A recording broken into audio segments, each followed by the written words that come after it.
શિવજીના મંદિરની અંદર કાચબો રાખવામાં આવે છે.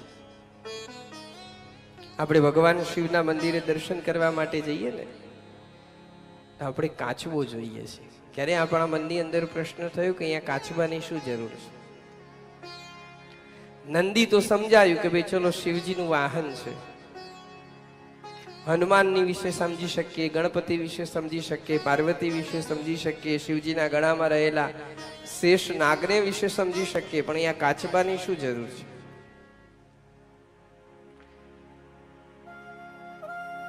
કાચબો છે ને એ ઇન્દ્રિયનું પ્રતીક છે. કાચબો જ્યારે જતો હોય ને કાચબાની આગળ કોઈ પણ પ્રતિકૂળ પરિસ્થિતિ આવે એટલે તમે જોઈને જોજો કાચબો તુરંત શું કરશે? એના બધા અંગોને પોતાની અંદર શું કરે છે? સંકેલી લે છે. અને પોતાની આજુબાજુ એવી મજબૂત ઢાલ કરી દે કે પછી એના ઉપર તલવારનો ઘા કરો તો પણ એને કંઈ ન થાય.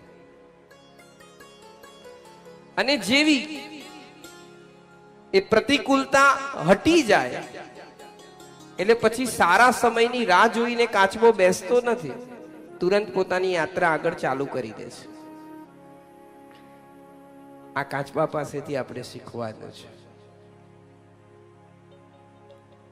શિવ માને કલ્યાણ તરફ તમે જ્યારે કઈ યાત્રાની શરૂઆત કરો છો, કંઈ સારું પ્રાપ્ત કરવા, શ્રેષ્ઠ પ્રાપ્ત કરવા માટે તમે જ્યારે કોઈ યાત્રાની શરૂઆત કરો છો તો એમાં વિઘ્નો આવે.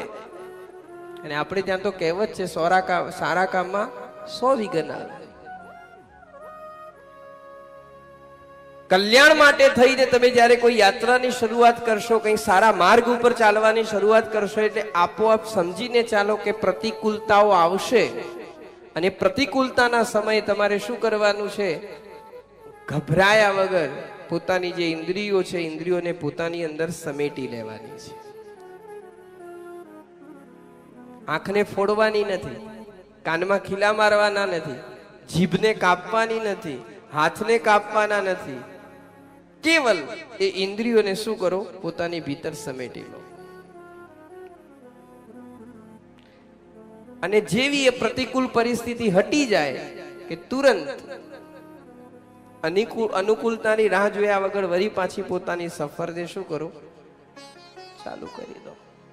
કલ્યાણ તરફની યાત્રા વળી પાછી શું કરો? ચાલુ કરી.